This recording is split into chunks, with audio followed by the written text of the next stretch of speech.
to Kraven, bro, because so Jerry, I found out something very interesting right before we recorded. Literally, when I was changing our thumbnail, I saw a YouTube recommended video that popped up that Kraven was pulled out of 1,000 theaters. No. Yeah, I saw a couple of YouTube channels literally posting minutes before we went live. I think that Sony, this is not like you never release around the musical nerds time. like there's Moana's out right now. There's freaking Wicked, bro. People are in those theaters right now. Gladiator's also making bank right now. There's just a Yeah, lot of movies out right now, bro. A they lot of people gave not going to see it. Craven they gave Craven the Dolby Cinema at What? second round. Yeah, bro. That's I actually might have to change wow. my ticket to another day because I have plans on Friday. I forgot. But, Yeah.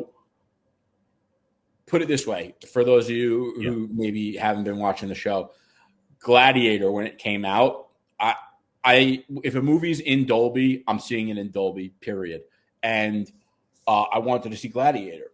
And I went to book the ticket at like the 7, give or take, whatever time it was going to be.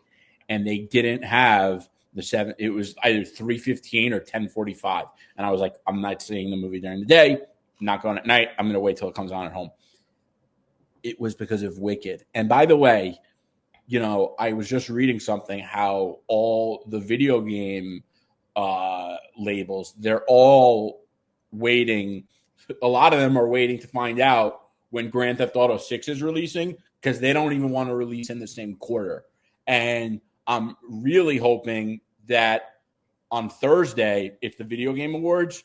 I'm hoping they announce because Metal Gear Solid's obviously not dropping this year anymore, which sucks. But I'm hoping they announce Metal Gear Solid, and I'm hoping it comes Q1. Oh man, I can't wait for that game, bro. But Grand Theft Auto 6, when Grand Theft Auto comes out, it's just there's nothing else like it, and it's crazy that movies have to worry about musicals. Like they should have did the movie's been done for a long time. They should have went for a summer release. I'll be honest. I think the movie could have done a good 400 million summer release success story. Call it a day. I don't think that it's that easy to move it at this late in the game, especially when it was a Q4 movie. So they're like planning on that. These corporations, they look full years out and they plan for revenue, and they have to explain that to either shareholders, equity holders, whoever, and they have to explain. So to move a movie that is supposed to come out Q4 to a different calendar year is a big deal.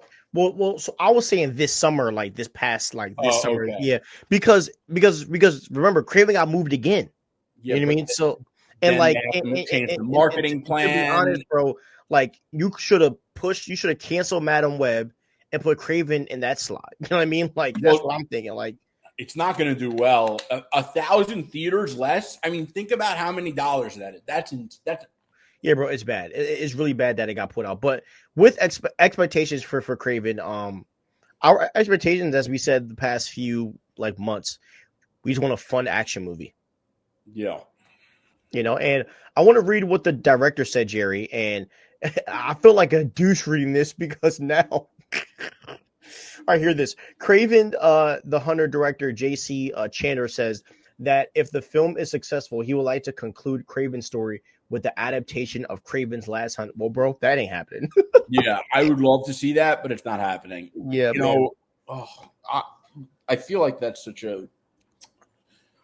I like the comic, but it is so overrated. It's like, it's cool. It has the vibes, but like the story, it's like it could have been told in like 2 issues. I mean, there's like there's just not enough subject matter in it. So just a lot of like dead space. It's a lot of dead space. Like a good... I got to read it. A good story needs more text to read. Like it's mostly I just think it's mostly the art and the fact that Spider-Man was killed and came back from the dead. Like that just made that story so savage, and it put Kraven on the map. And it was probably really cool at the time, but like And it's not that I don't like it. And it's just like, if they wrote that story today, it would have been so much better. And that's the other thing about comics you have to understand is that the art of writing stories has progressively gotten so much better that a comic from today is so much better than a comic from the late 80s. But at the same time, that isn't necessarily true for Spider-Man because they keep giving Spider-Man to the worst writers on the planet.